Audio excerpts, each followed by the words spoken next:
I found your child on the balcony, so I brought her here. In the middle of a freezing winter night, the doorbell rang. When I answered it, a police officer was standing there. I didn't understand what was happening. After all, my only daughter was sleeping beside me. The officer had him with a girl about 5 years old, her lips blue and shivering coldly. She's not my child. I don't know this girl. I tried to explain, but the officer seemed doubtful, saying he would take her to the hospital. The girl's hair was overgrown and completely unkempt. Her dirty clothes had holes in them and they didn't look like they had been washed. She appeared the same age as my daughter but was very thin. Who is this child? Why was she on my balcony? Little did I know that the turmoil this girl would soon bring into our lives. My name is Janice. I'm a 32-year-old office worker. I lived on the first floor of an apartment that my parents bought for us, with my high school classmate husband and our 5-year-old daughter, Susie. My husband was also a company employee and often traveled for work. Being a good person, he would cover for his colleagues even on his days off, so he was often away. One day, while my husband was on a business trip, my daughter and I were home alone when the doorbell rang. In the middle of a freezing winter night, I wondered who it could be, and looking through the doorbell camera, I saw it was a police officer. I was baffled by this unexpected visitor, but when I opened the door, he said, I found your child on the balcony, so I have brought her here. I had no idea what he meant. Yes, my daughter is sleeping inside the house. What? The officer's eyes went wide, but I was the one who was really shocked. How had that girl gotten onto the balcony while I was asleep? I hadn't heard a thing. The officer had with him a girl about 5 years old, her lips blue and shivering uncontrollably. It had been so cold that it seemed like it might even snow, so it was no wonder. She's not my child. I don't know this girl. The officer seemed skeptical even after what I said, but he stated, I'm taking her to the hospital now. The girl looked so cold and pitiful that I brought a warm blanket from the back of the room and wrapped her in it. Her hands were like ice, so young, yet holding back tears and biting her lips without making a sound. Her hair was messy and her collar stained. Hole-ridden clothes showed no signs of having been washed.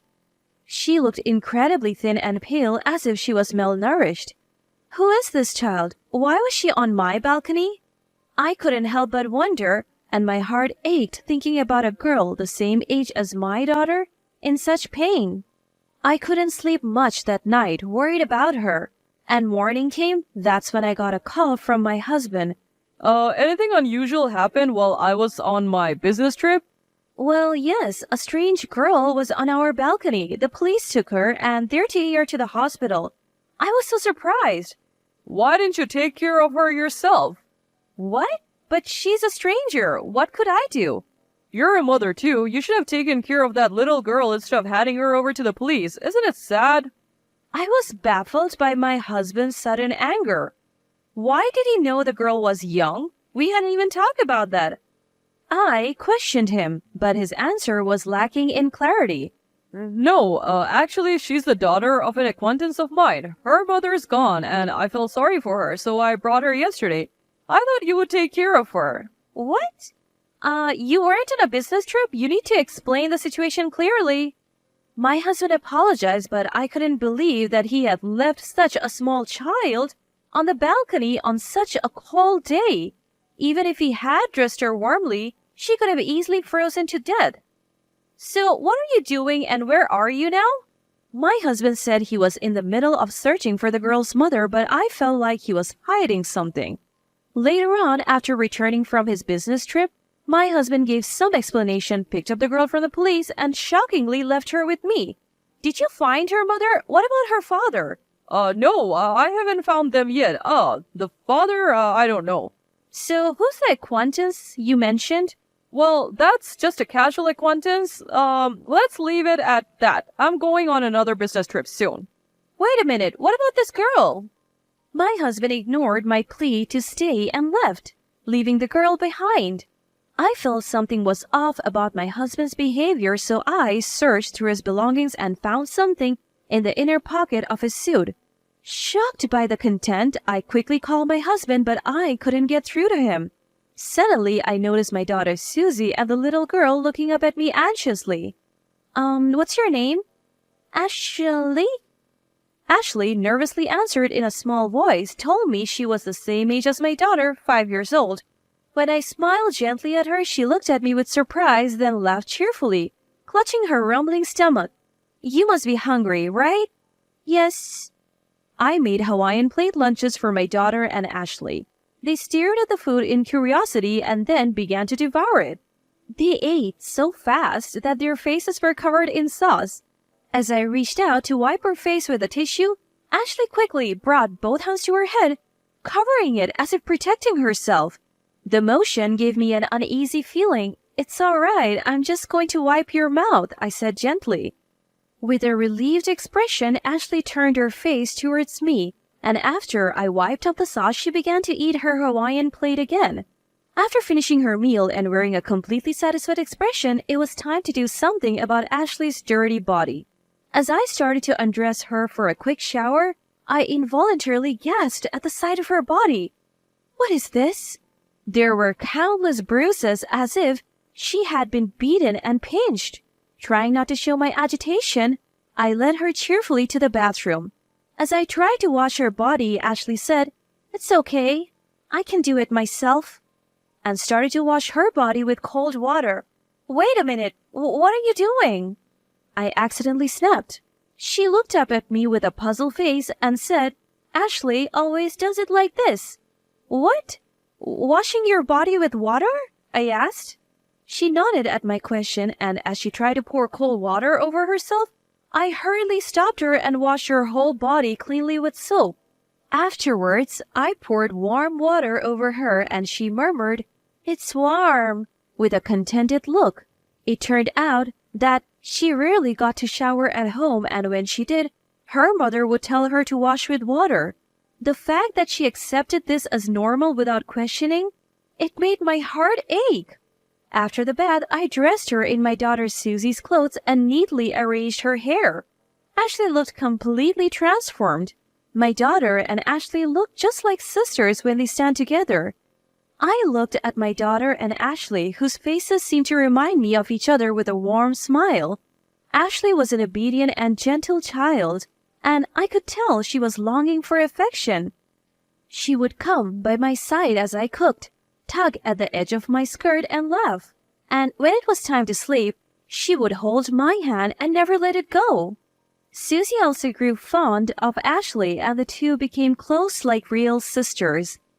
A week went by, and I still couldn't get in touch with my husband. Ashley's mother said she knew my husband, but I couldn't keep caring for a little child on just that information. I gave up on contacting my husband, consulted the police, and Ashley had to be sent to a facility.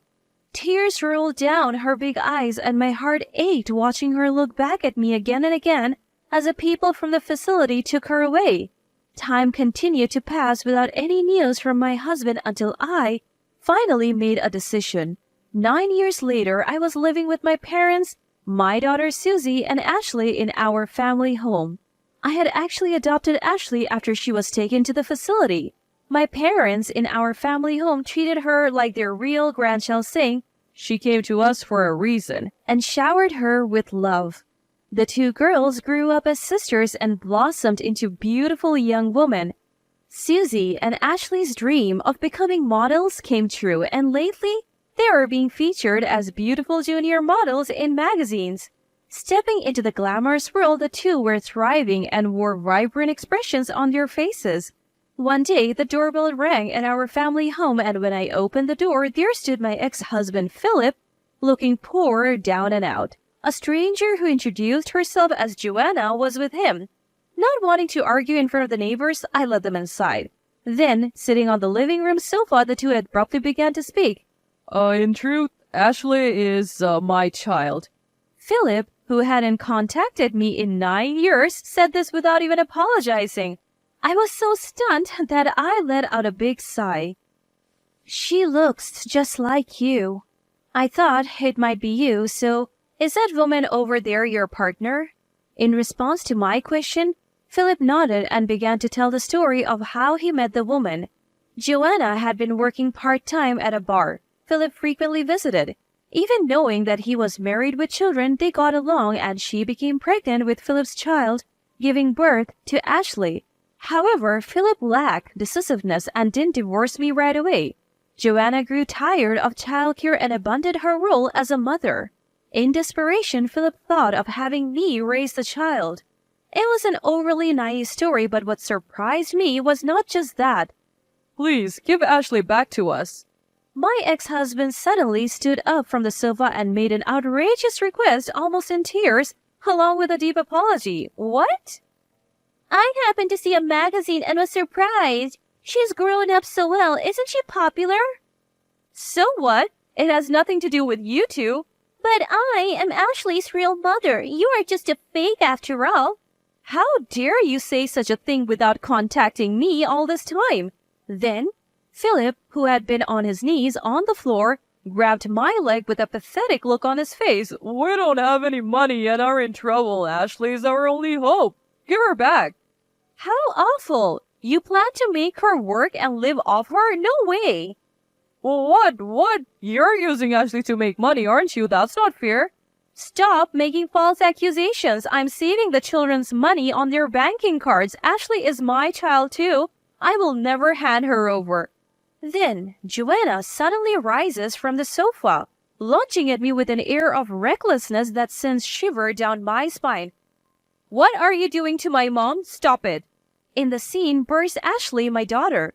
She spreads her arms wide, blocking my path, and glares at Joanna. Ashley, you've grown so beautiful. Remember me? I'm your mom. Let's go home together. You're not my mother. Get out of this house now. Ashley broke down in tears, clinging to me. Although Ashley was very young at the time, it seems a faint memory of the terrible treatment she endured remains. Ashley, dear, that's just a misunderstanding on your part. See, you were so young back then. In response to her flimsy excuses, I produced a note and photograph that I had found in Philip's suit back then. The note read, I don't want to raise a child. I can't find Ashley cute. Get rid of her somewhere. If you won't marry me, let's run away together. And the photograph showed a young Ashley covered in bruises. I also had the hospital medical report, of course. Do you still claim to be her parents after seeing this?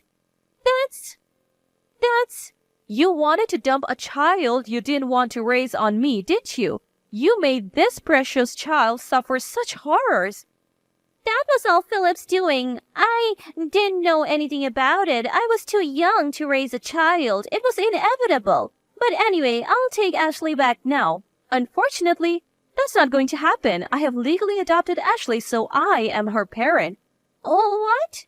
That has to be a lie. The mention of the law quickly deflated Joanna's momentum. However, Philip seemed to not have given up yet. So, if that's the case, I'll break up with Joanna and let's start over. Susie and Ashley are my children. We'll just go back to being husband and wife, so there won't be any problem, will there? What? What are you saying? You just want things to go your way? Like I will let that happen? Listening to their exchange, I was dumbfounded, then angry. I don't want to have anything to do with these people, not even for a moment. I have more bad news for you, Philip. You and I are no longer married. What? 3 years after you went missing, I filed a lawsuit and was granted a divorce. Hey, what are you doing on your own? Just as Philip was about to grab me, the sound of a police car approached. My parents had called the police after seeing Joanna's aggressive behavior. Well, the police are here now, so please don't come to our house again. No way, please forgive me. I'll give up on Ashley, but at least lend me some money. Philip put on a disgraceful show to the very end. Afterwards, he and Joanna were dragged away by the police. I plan to make sure Philip pays the alimony and child support in full. The two of them, cut off even from friends and family, will likely continue to struggle. Though there's been much turmoil, the little girl who once trembled in fear has grown splendidly.